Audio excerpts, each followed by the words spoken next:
I'm really delighted to be here today on the Meaning Code with Brittany Talissa King, who is an independent journalist, a freelance writer, a host of American Shade on YouTube with Brittany King. She has a master's in journalism from New York University, a bachelor's in writing from Indiana University.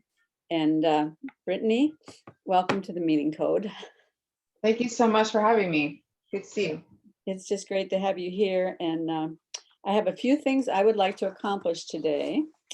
And before I start on that, I want to add that beyond all those things that I said in the introduction, I would also call you a thought leader, because I've been watching a lot of what you've been doing on various interviews online. And I would love for my viewers to hear your trajectory, because we always start on my program with your upbringing, how you kind of got to be who you are, maybe some formative memories that come from your childhood, and what were your university years like, and then what were the most transformative moments that you think of on your journey to where you are now.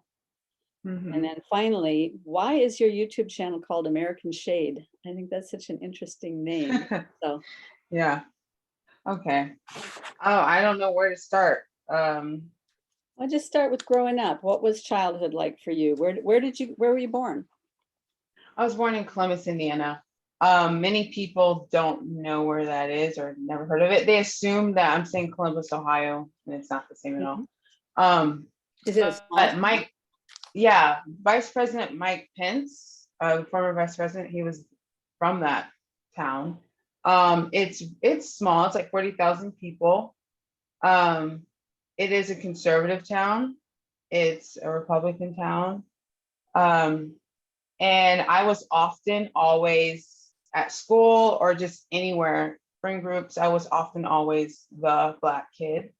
So I think that left an impression on me, and probably has something to do with the work I do now. But I will say one story that always sticks out in my mind when I was a child, that when I was really introduced to what racism was, a more extreme version of racism, but nevertheless, like I understood that this was something that was within America somehow.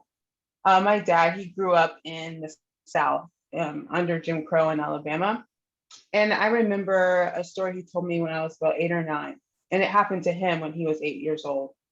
And he said that he was going swimming and fishing with his father and his brothers, and he like ventured off somewhere, around the lake. He slipped in the lake and he started to drown. And he said that his brothers and his father was nowhere in sight because he wasn't supposed to be wandering off. And he said, but there were a group of men there, and they were white. And I'm assuming these men were probably 25, 26, young.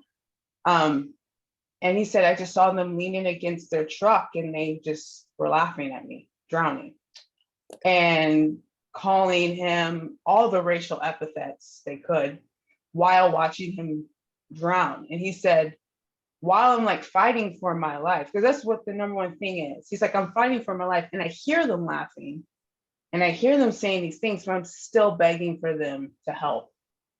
Despite that, like I'm still begging for them to see that I'm a human and help me. And they never did, but his brother luckily came and saved them. But that was something, I don't know if my dad really knows how that probably has impacted him in an extreme way. He remembers it vividly. But for me, that's one thing that I always remember. And I've utilized it actually within some essays, and actually my first book, I utilized that scene in a fictional thing that I wrote, just that scene about a boy drowning, and I utilized my dad's story. But I think with how, like, my dad's response to it, and I mean like with his life, like how he taught me, what he instilled in me. At 8 years old, he told me about the story about this group of white men who said this to him, but never told another narrative of, and this is why you should hate white people. This is why you should, not trust white people. This is why all white people are racist. That was never said in my house. But I was very familiar though with what prejudice was at a young age, because my dad grew up under Jim Crow. My mom grew up in Detroit. So, Mhm. but they never told us, and this is why we hate them, never, always love everyone, take each person as an individual. And so I think because of that type of, I don't want to say grace, I guess that type of empathy, maybe even for them, Mhm. and the way my parents could model how to just be in America for me has left an impression Mhm. on me as a kid, and is why I can do this, because I feel like I've known so many people, including my mom and dad, who's been through such incredible, extreme, overt racist stuff Mhm. that, and they have been, and it never stopped them. Like they're able to overcome it. And I guess that's why I do this, because I'm optimistic about change, because I know people can change. And also I know that what we face now is not the same extreme racism as prior. Mhm. Um, so yeah, So, that's just so one. sort of what your father was instilling in you with that story was people can behave this way towards people who are different, but I don't ever want you to behave this way towards people who are different. Would that be Exactly. a fair retelling? Yeah, yeah, I think that would be. And also like, but to sober me up to, Mm-hmm. you might and probably will experience racism. And he never said, no, at 8 or 9 you're gonna, no, but it was like clockwork at 8, 9, I think around first grade. That's when I encountered racism in a way where I was like, oh, like I know I'm black, I know my friends are white, I know I'm not white. I didn't know there was a difference in not being white though, until this moment happened to me. And then I'm like, oh, okay, so there's a difference. But to be honest, I mean, it was hurtful, but because there was such a foundation of truth at home of what life is, Mm-hmm. when I encountered it, I think I was a little shocked, but I was like, I heard this though. Like I know what this is. And then you can go home and tell your mom and dad, because you already have that rapport, so to speak, where they're like, okay, yeah, we talked about this. Tell me more. And but they never instilled in me that racism is something that is a formidable opponent against your persistence in life. Like, not to say it doesn't suck, not to say you won't go through racial barriers. I have. But I think because like my dad was like the first to go to college in his family, and where he came from, like his dad only had a sixth grade education. Like, so for me, knowing that, it's like I don't, for me in my life, I don't feel like I have an excuse. And when I do see racial barriers, and I do see it, unfortunately, and I encounter that, I don't think, oh, this is, well, I got to turn around or I have to figure out another way. No, I like mentally and emotionally fight it. And I usually The thing defeat that's it. so interesting to me about your story is that um, you had such a solid foundation in your home about who you are as a person and what life was supposed to look like because of the way life looked in your home. And that just sounds, we all have our own history, right? So when I was 8 or 9 years old, I was routinely on the outside in school because I was fat. And back in those days, not very many people were fat. Not very, just a very small number of people were fat. And I was the fat one in my class of 160. And so I was always called names and shunned and left out of everything. And because I didn't have that core at home, I never felt like I could go home and tell my parents what was said to me. I just got filled with this deep shame about being wrong. I was flawed. I was deeply flawed. And that shame just consumed me because I had nobody to go home and tell about it because, well, I grew up in an alcoholic household and they all had their problems. You know, I'm sure they were trying their best, but there were just so many problems at home that, um, and so that's not to diminish the impact of racism, but it is to say that one of the things I think that rescues all of us from the negative impact of the way other people can treat or mistreat us is to have that solid foundation of family and community and Mhm. relationship. I would Does that make say, sense? yeah, it does. Though I would say it did impact me though, being Mhm, the only Black kid. Like, mhm, even though I'm like, oh, I know what this is, doesn't mean it's not going to have an effect on your life. So, yeah, it was very frustrating, you know, being called certain names. I remember being called the N-word, mm, like, or people like making fun of your skin. Like, yeah, I had friends, but of course, like when you're the only one and extremely different than the other people, mm, sometimes your own friends say something because they think it's funny. Like they're really thinking it's funny. Like they'll say something about your skin or your hair. But to you, you're like, this, I know I stick out as a sore thumb. Like, and you laugh it off because it's like this survival's mm, mentality in a way. Like, just laugh it off. yep, Don't even, make it a big deal. But I will say this, and just because you said that you're an overweight child, so was I. I was very, very overweight, like until 11th grade. And I said this on, I don't care to say. So I lost like 120 pounds when I was 17. oh, I wanna learn about that because it's always been a struggle for me my whole life. I mean, I go up and down, but you found a place where you conquered it. I wanna hear about that. That right there, that was, so I was literally chubby, chubby, fat kid, until 11th grade. My sister and brother though are like naturally very thin, and they're like basketball stars, and they were like whatever. And I was like the artsy writer, middle child, big person, and they were like popular, and I was like not. Um, but I just remembered when I was 17, I think I went to the doctor. There was like in gym, we had to get on the scale, and I realized I was almost 300 pounds. And I was like, I will never, because I kept saying, I'll never be 200 pounds. And then you go over 200, I'll never be 250. And then I was like, I'm not going to be this big. Like, I'm not going to be a senior in high school and then be 350 pounds. So I remembered my dad, though, he had lost 100 pounds when he was in his 30s. And I asked him, like, you remember when you say you lost 100 pounds? Like, how did you do that?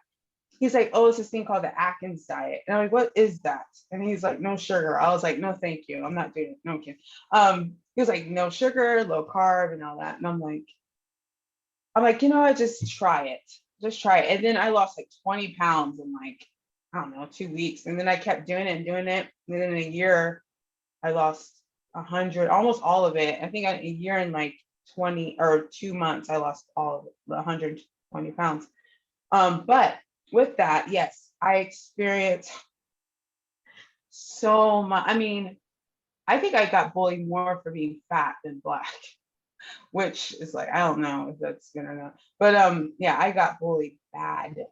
I mean, really, to the point where I was desperate enough where I was like, I have to change this for me.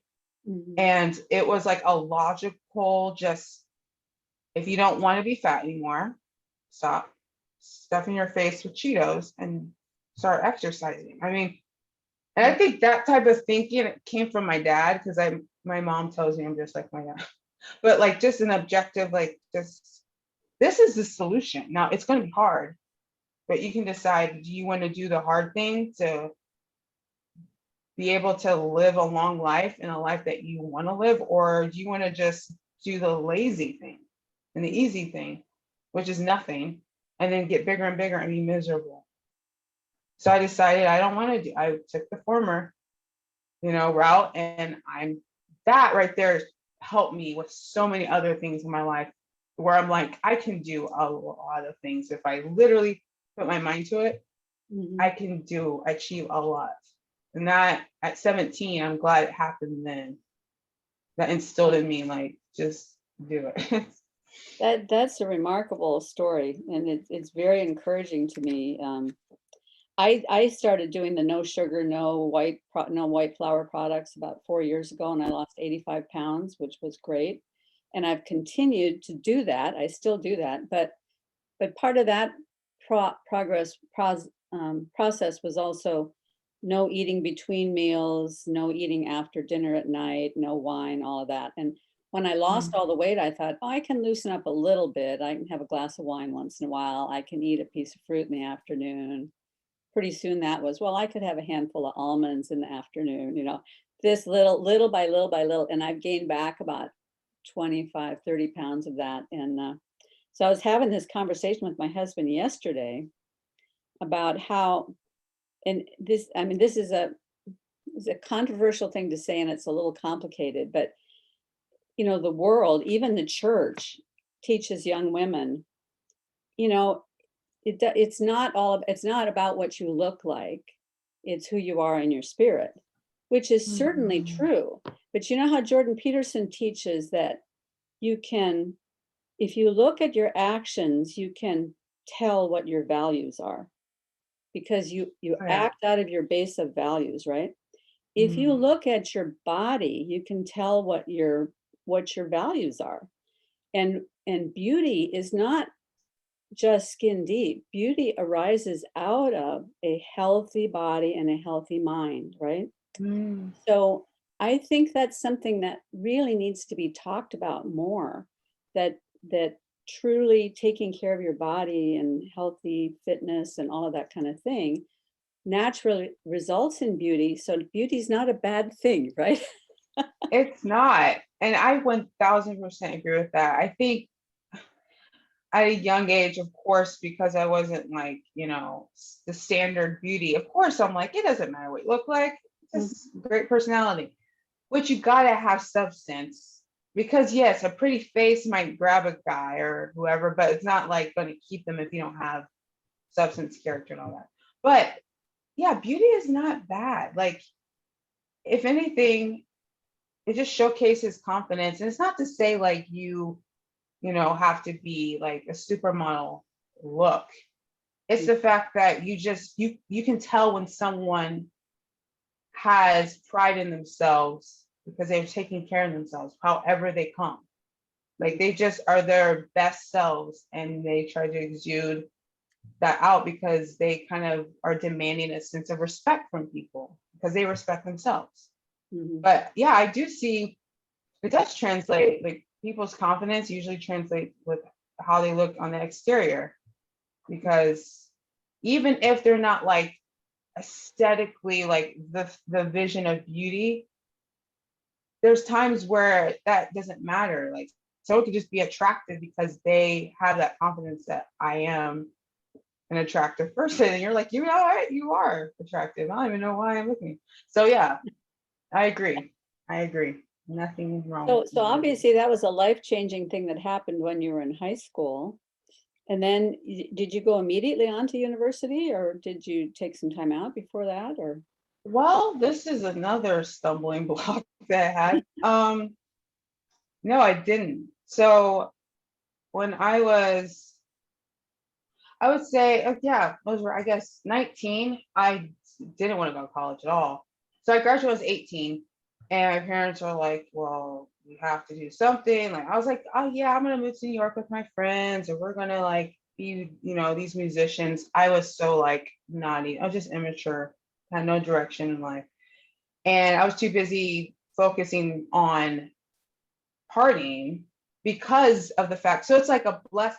Actually, I'm not gonna say my weight loss was a curse in any way, but the way I treated it, it kind of was. But I'll just say this. So I went from being, almost 300 pounds to slimming down very quickly. And then one would say, might be attracted to whoever. So then you start getting invited to all these parties, and you start making friends with all these people and going on these dates. And before I know it, I've developed an alcohol problem at like 21. And then I really understood it was an alcohol problem, like it was alcoholism at 22. And then it started affecting my family. It started affecting like the friends, my real friends who knew me. They were like, "You're a horrible person, dude. Like you are not the same person." And then realizing like alcoholism runs my family. I never knew that until I came home, and my mom thought something happened to me because I came home like, I don't know, 6 a.m. Some I don't even know. I've been gone for a while too. And she was crying and she was like, my father was an alcoholic. I never knew her dad. My grandpa was alcoholic ever until she was kind of desperate to tell me. And so for a while, I struggled with that. The thing is, well, I'll say it. The thing is even though I was an alcoholic, I was a functioning one. And oftentimes people couldn't even tell I was drunk because I was just normal. It became just a normal state. You would see something off if I was not drunk. Like it wasn't good. But when I decided to go to college, it kind of died down. The partying might have died down, but my addiction still was there. I still was dependent on it. I would sometimes even try to quit. I get really sick, like withdrawals. Didn't want to tell anyone that because I didn't want to believe it. I didn't want to tell someone I have withdrawals because then it's like, I have to really face this demon. Long story short, 24, I'm about to graduate college. I did well, like very well. And my addiction was up and down during that time, but I'll just say I did well there. I'm not going to go through all the awards, whatever. But I was thinking, if I can do this great while drunk, then what would I be if I wasn't and I aligned myself back with God? Like if I'm doing this well, and I knew even though I was achieving all this stuff in school, I knew that was God talking to me. Like I knew God was like, this stuff is not happening because you're an alcoholic. This stuff is happening because I'm calling you out of something. I'm trying to get your attention. Like you're supposed to be doing this, not this. And I'm putting it in your face. And sometimes I would feel guilty when I would win stuff or be recognized for my writing or whatever. But those things were never developed though when I was drunk. I always was sober when I was writing. That's the thing.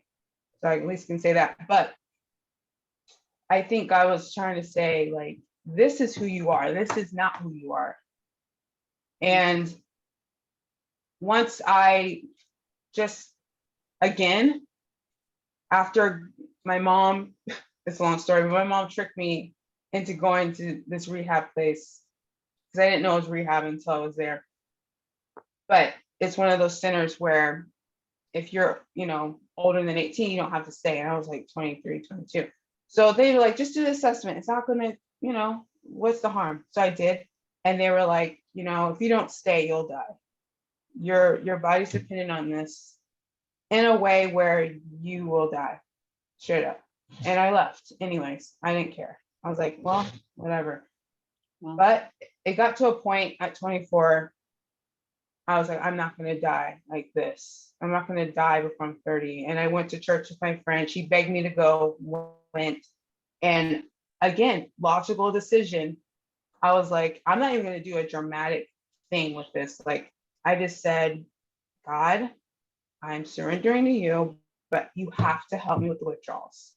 And that's all I said in my mind. And I was crying while I was saying this, but it wasn't like a, dramatic cry. It was just tears because I knew I was choosing a different life. I'm like, I'm going to choose a different path. And that day, that was February 16th, 2014. That day I'd never drank again. And then rebuild my relationship with God along with that. And all of that has everything to do with why I'm even doing what I'm doing now. Why I have like optimism for America. Like it started like when I was 8 and how my dad told us how to be. Then it started like just knowing the impossible can be done, like just with me losing weight, because I never thought I could lose that in my life. I didn't have confidence enough to think that. And then when I did, I gained that confidence. And then achieving, not even me, like God saving me from this disease that I knew I died from, that I almost made peace with it at one point. And how patient he was with me and how merciful he was with me. And now I'm like, yo, if all of this can be achieved just by one person, and God is doing these type of miracles all the time, then of course I have optimism for America, for people to change. If I can change with these big things, then talking to someone that might have a prejudice inside them and they want help for that, and they just need someone to just be able to tell the truth, I'm like, I can do that. If they like, of course I can do that. I mean, and it took these experiences though to be able to have that patience. And it's not, and I often say it's not me with the patience, it's me being reminded how patient God was with me.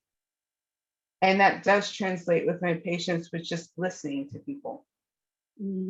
Like it really does, because it just is like, remember when you just remember, Brittany, who you were and what you, and the fact that who you were, and you thought that you weren't savable or worthy to be saved or had a chance and needed grace. Like that's what people need to do for other people when they're lost or they're trying to find a way out. Not to say you're God, you're not, but God utilizes people, everyday people. Sometimes you'll just be utilizing a moment for this person to have a conversation with, and that's what they needed. Like, so that's what I see.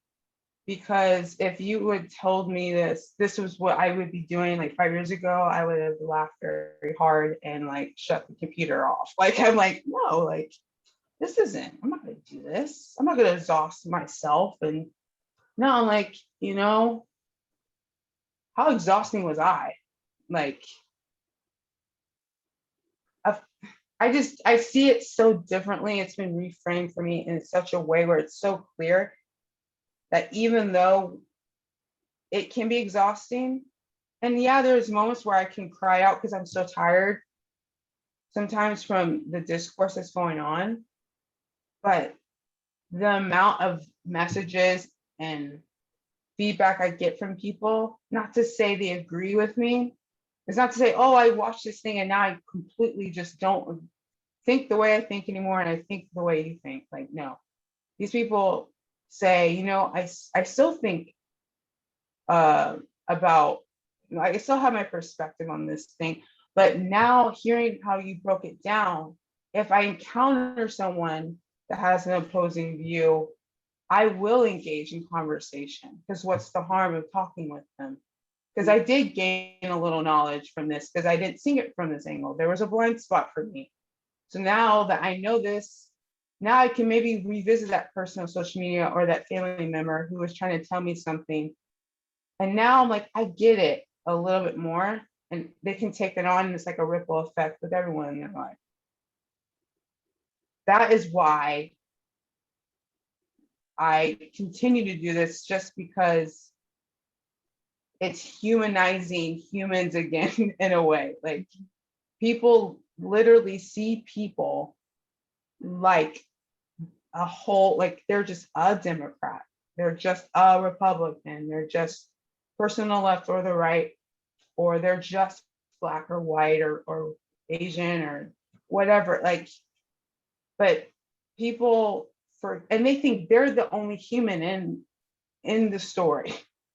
Like, all of these people are not these, archetypes or characters. Like, these are actual people, and you're upset that they're fighting you back with words and passion that you have. Like, if you have this such conviction about what you believe and you truly believe it, why are you so upset that they have that same conviction about their belief? Mhm. Of course, they believe what they believe too. Why are you the only one allowed to feel this way?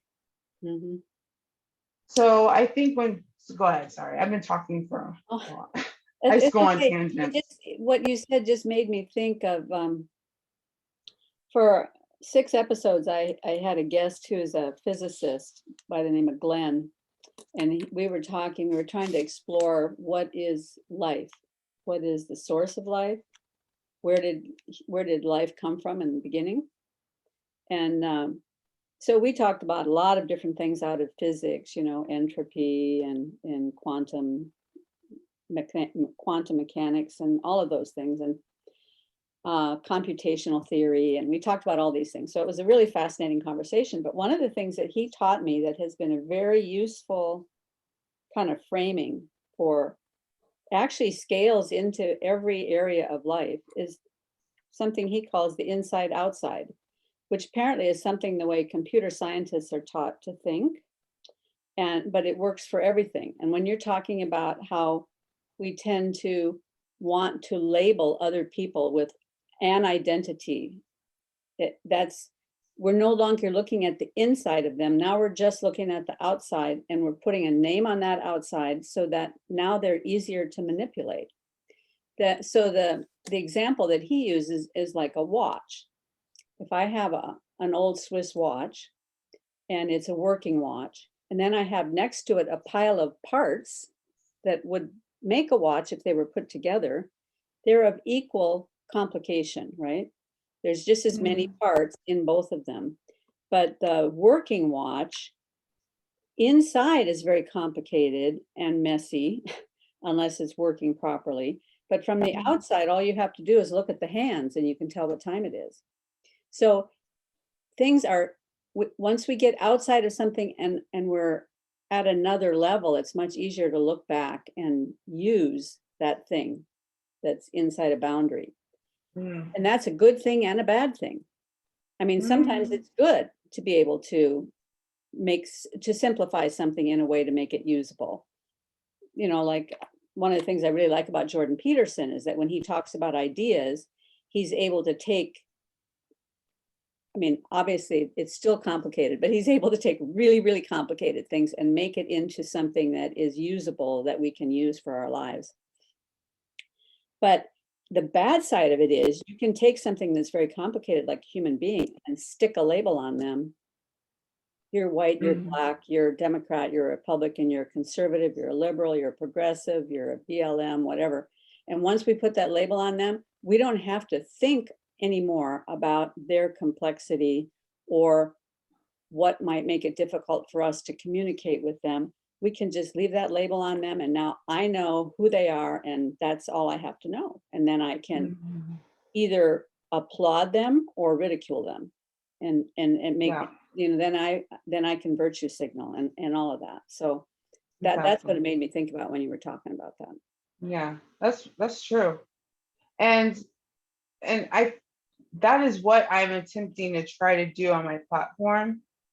Is I am such a proponent of critical thinking, and I was just talking to a friend today where, like, no one really thinks about what they think, what they believe, what they're about to say anymore. And that is one big reason why I like Jordan Peterson. And of course, I've said this before, I don't agree with everything he says. No one should agree with everything someone says, in my personal opinion. But like, I more so like Jordan Peterson on how he thinks about things more or less than what he thinks. Like how he literally can take, like, let's just say a biblical story of Cain and Abel, and like you said, simplify it. It's so complicated, but simplify it in a contemporary way where it can be implemented in just your relationship with like a brother or a sister or like just anyone. Is skill. And it's skill because it took him time to make logical sense of this huge story, to be able to implement ideas, to be able to simplify it. Like to simplify a big thing means you 100% have thought about it, vetted it, and made logical sense of it to be able to even translate it. And well, there's another person that I love, the antithesis, I guess, of Jordan. I think they'd say, well, so I'll just say Ta-Nehisi Coates. I love him. I know some people don't, but I do. He's my professor at NYU. And he often said to do that with writing. Like if you can take a page or a paragraph, and it can be a sentence, an effective sentence, then write the sentence. Don't just write a page to fill up something, because you will bore the reader. And it's a bit condescending to be like, I just need to fill in. You just gotta just read this page and then it's gonna get good. No, like they're reading your stuff. Like give them something, a reason to stick around. Like why should they keep reading if you're just gonna be like, well, I want to know. So I try to simplify my words when it comes to essays and like my writing. And there's times where I will literally look at a page or a paragraph for days and I'm like, this is good, but I know this can be condensed. And it might take 3 days for me to be like, this is just 2 sentences, actually. It's not a page. And I can visually see it now and they can see it. So even though they're polar opposites, Jordan and Ta-Nehisi, I've learned in different ways, you know, the foundation of just critically thinking from both of these men.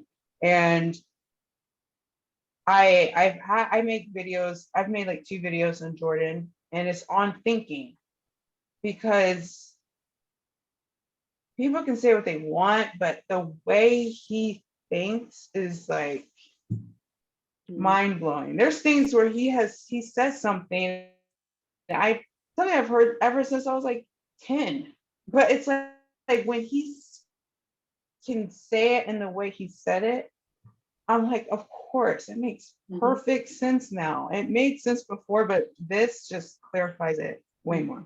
So yeah. Well, yeah, and it, for some reason,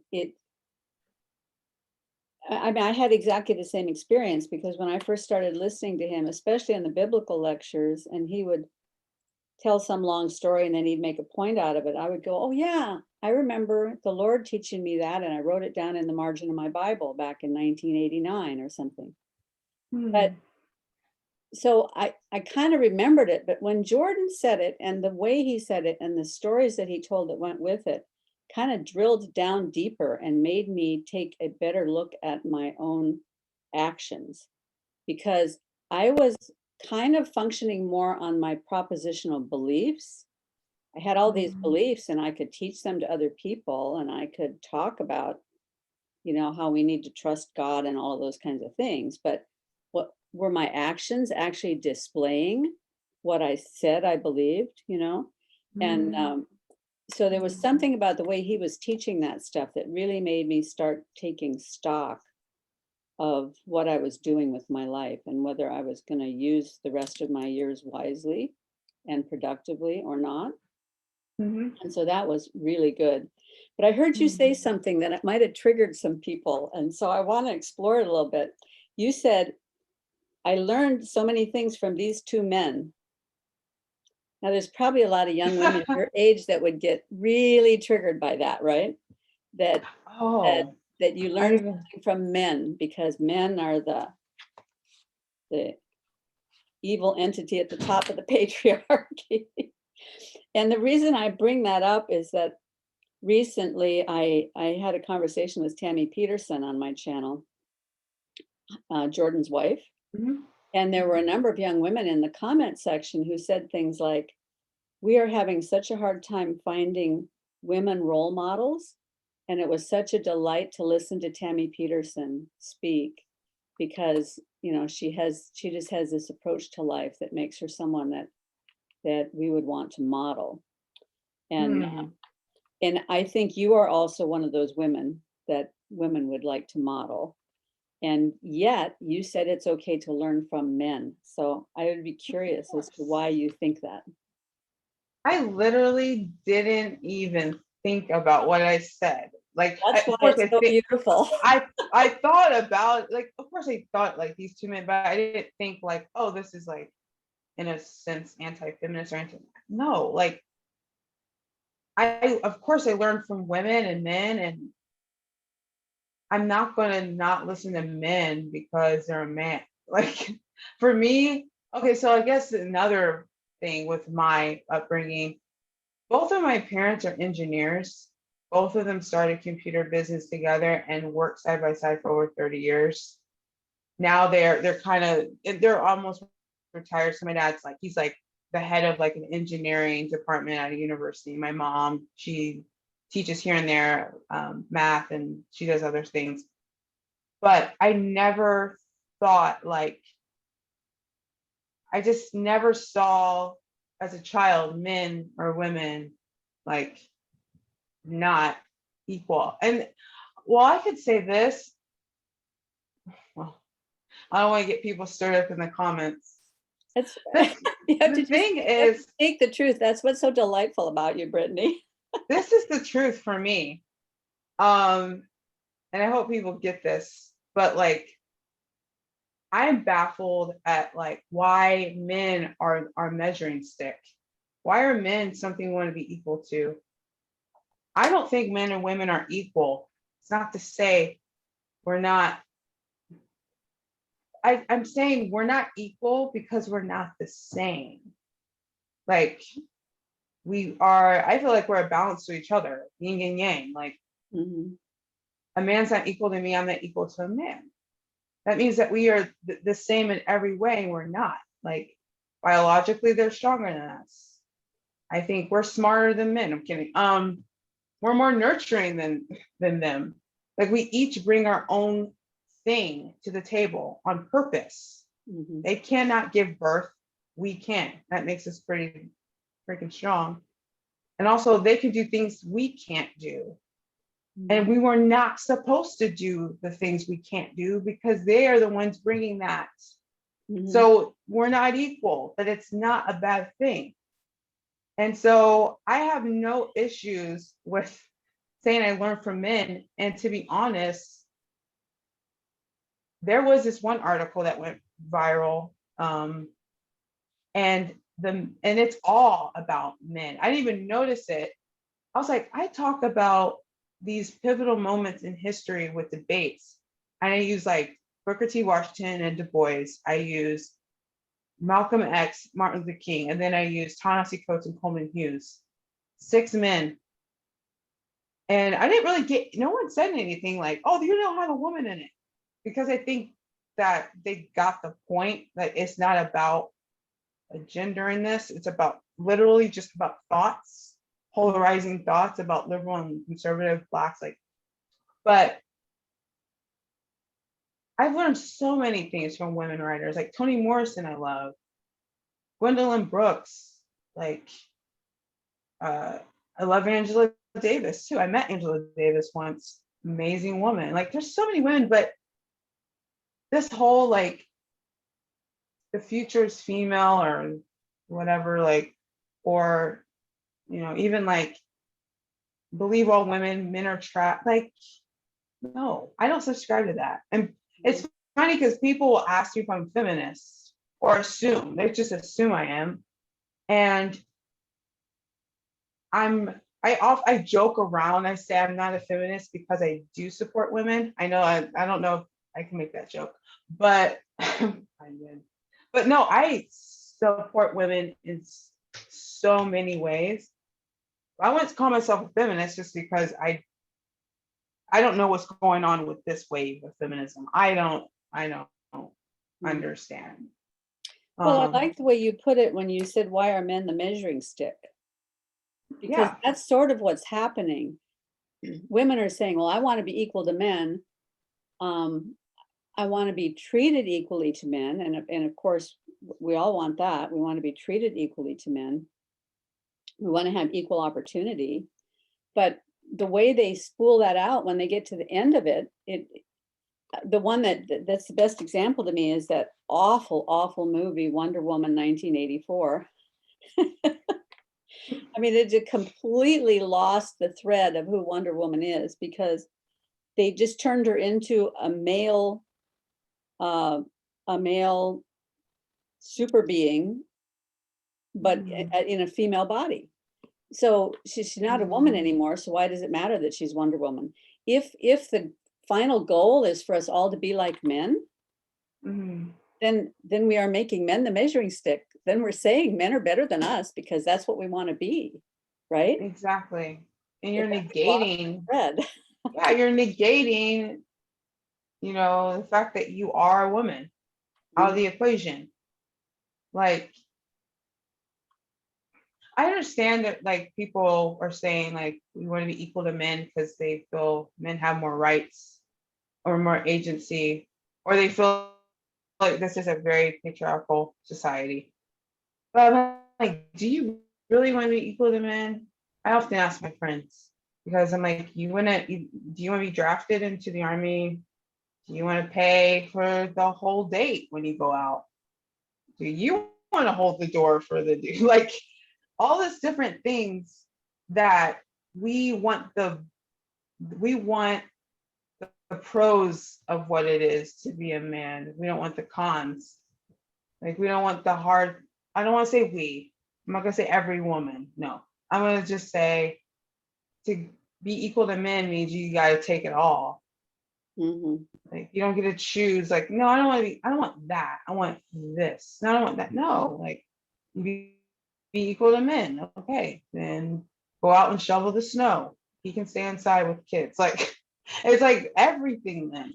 Um, and I They think do all though, they do all almost all of the dangerous jobs, and they die almost all of the dangerous deaths doing impossible tasks to try to keep the world together. So yeah, it's true. yeah.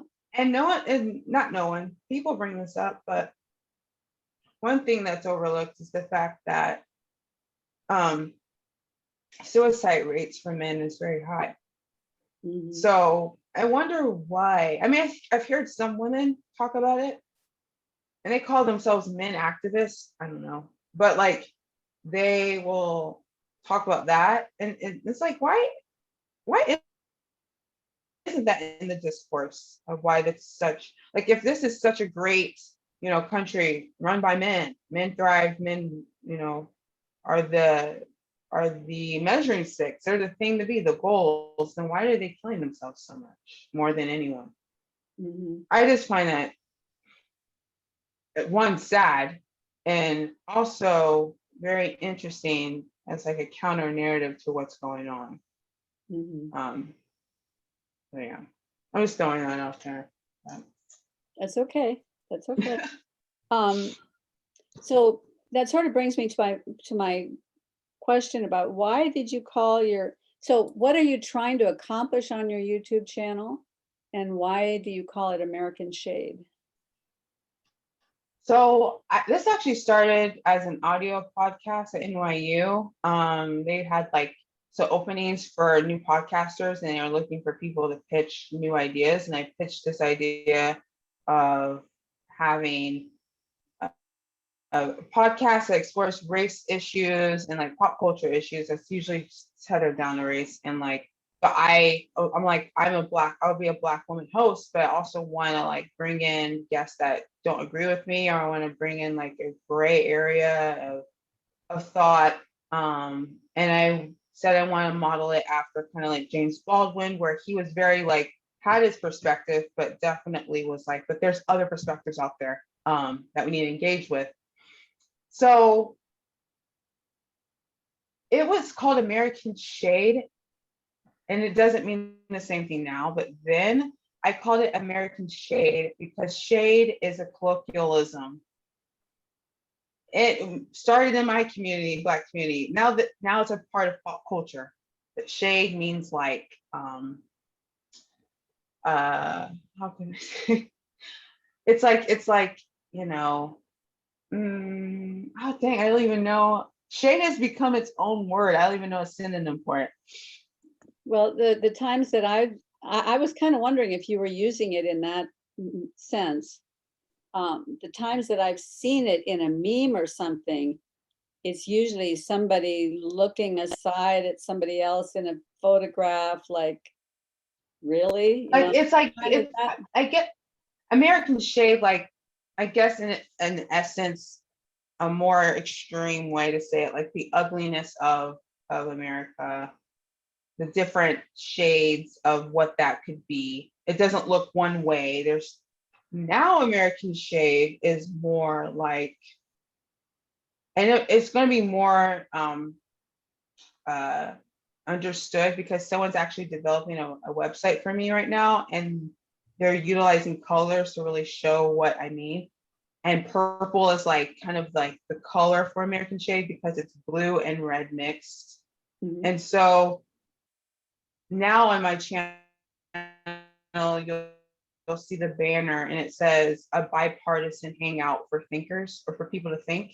So it's like I a love place that. where everyone can come no matter what side you're at or on or whatever, because I don't subscribe to sides or political party. But this is for people of all backgrounds to come watch videos and engage in conversation with each other, whether it's going to be on my platform, you know, in a Zoom panel or just comments with someone, and with people that you might not normally run into on another channel that's like specifically for, you know, the left or the right. But this is literally,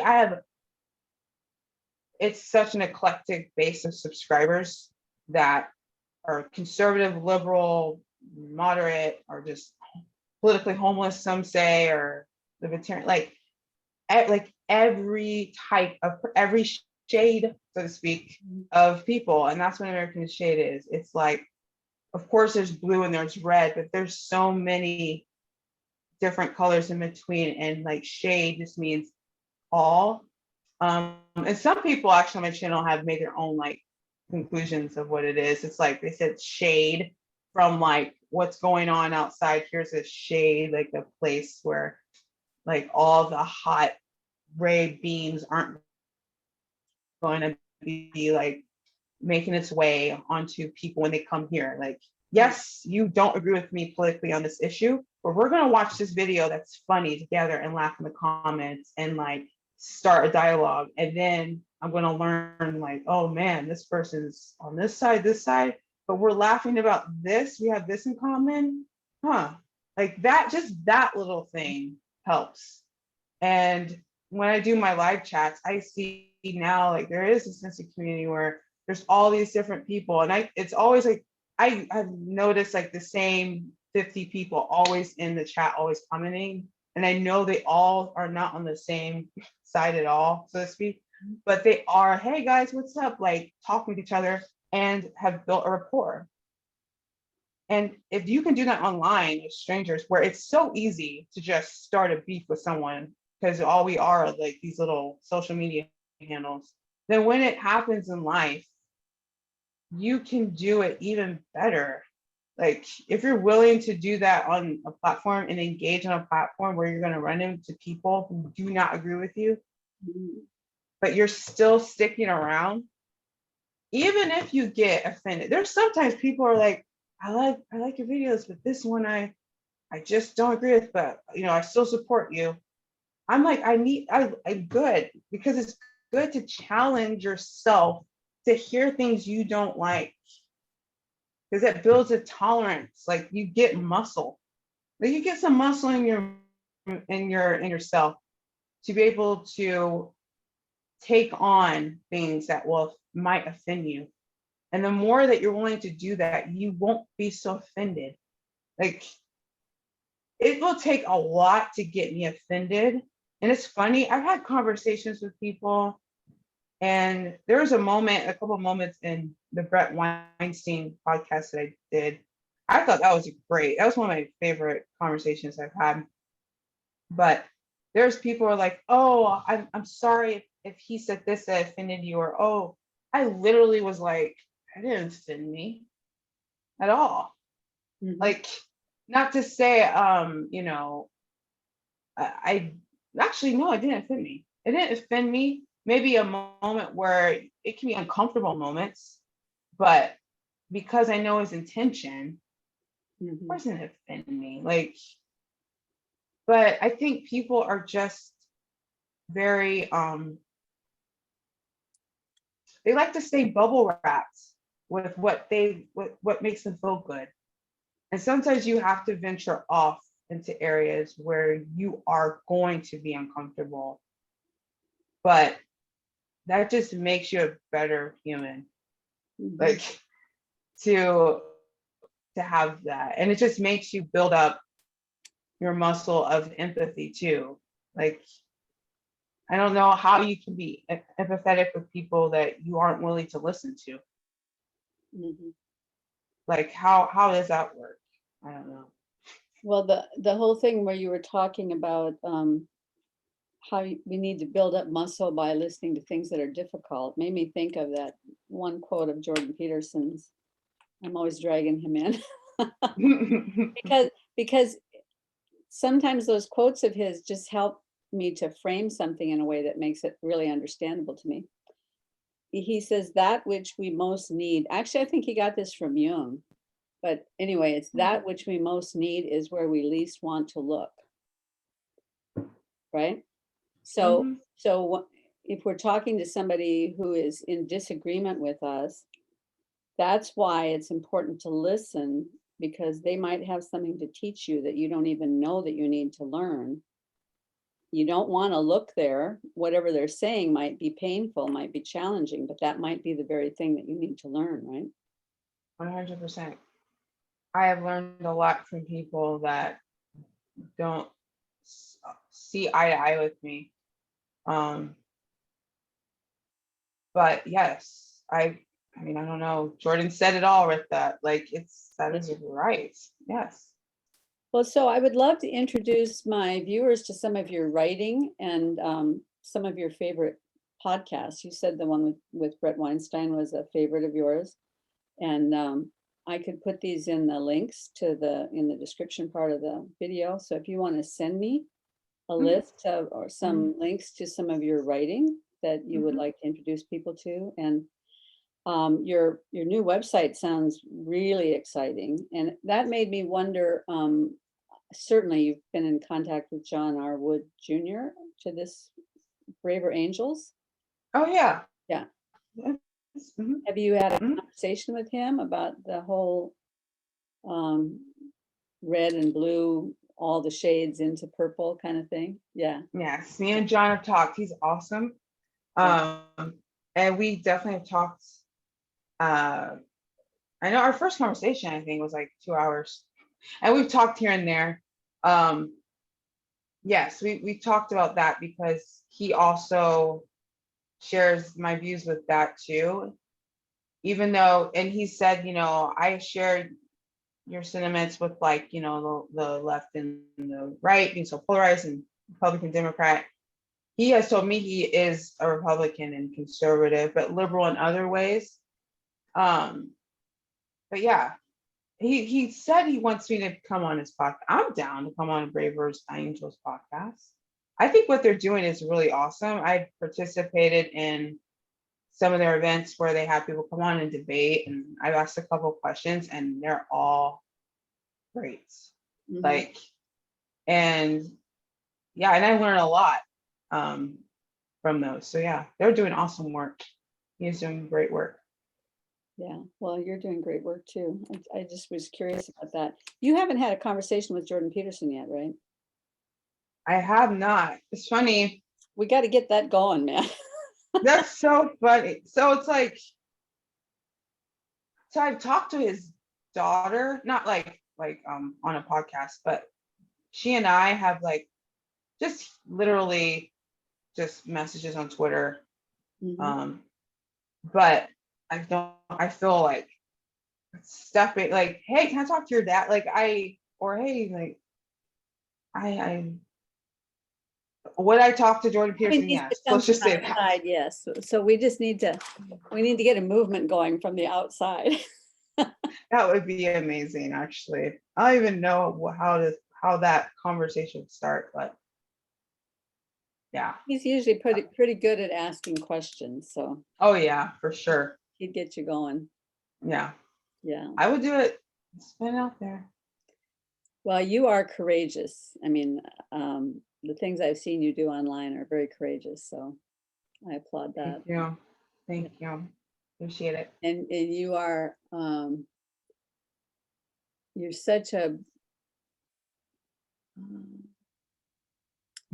I don't know how to put it and without sounding saccharine, but you're such a vision of womanhood, and you're very fragrant about your faith, and you really exhibit your joy in your faith and what the Lord has done for you. So yeah. Yeah. Thank you. That's such a nice compliment. I don't know what I was like, oh Lord, what's she gonna say? Okay. But no, thank you. Well, sometimes it I takes me a while to find the right words to say what I want to say, because in the back of my head is always Jordan Peterson saying, tell the truth, at least don't lie, which means you have to choose your words very carefully, right? So, yes, yeah, I do that as well. Yeah, it's important. yeah, But thank you so much for that. It means a lot. yeah. And thank you for joining me today. And so drop me a line with some stuff that you'd like me to put in the description section, Oh yeah. and I will do that. Yes. And maybe we can have another conversation someday in the future, especially if there's something that you would like to talk about. Yeah, I would love that. That'd be awesome. I'm sure there'll be more stuff happening, so we'll Yeah. have a lot to talk about then. Okay. Thanks a lot, Brittany. You're welcome. Thank you so much. Bye.